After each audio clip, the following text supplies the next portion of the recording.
صحیح.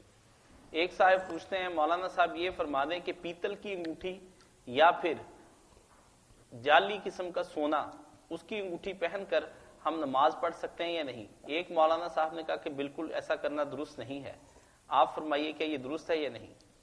جعلی سونے وغیرہ کی بات تو کوئی نہیں، کون اصلی سونے کی خریدتا، پھر اتنے پیسے ہی نہیں لوگوں کے پاس. وہ پیتل وغیرہ کے زیادہ لوگ تھے نا، بت پرست لوگ، انہوں نے سب یہ پیتل وغیرہ، ہندو لوگ پیتل کے برتن اور پیتل کے چراغے مندروں پہ چڑھاتے، اس لیے منع کیا گیا کہ پیتل کی انگوٹھیاں بت پرستوں کی راہ میں. مگر اب نہ یہاں ہندو ہیں نہ اس لحاظ سے کوئی پہنتا ہندوؤں کی مشابت سے. مسئلہ بدل جاتا ہے نا، اگر کوئی وہ قوم ختم ہو جائے جس کی وجہ سے مسئلہ کہ فلاں کی نقل نہ کرو. ہمیں حکم تھا کہ عاشورہ کا روزہ اس کے ساتھ ایک اور روزہ رکھو، کیونکہ ایک دن کا روزہ صرف یہودی رکھتے ہیں. اب یہودی کہاں رکھتے ہیں، نہ وہ اپنے ملک میں رکھتے، عاشورے کے رکھتے ہی نہیں. تو جو علت تھی وجہ کہ 2 روزے رکھو ختم ہو گئی. نہ یہودی کرتے ہیں جس کی ریس ہم کریں، ہمارا روزہ ہی الگ ہو گیا، انہوں نے بالکل چھوڑ دی.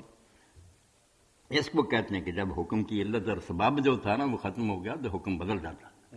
اندھا دھند نہیں کہنا چاہیے کہ وہی چلی جاتی بات.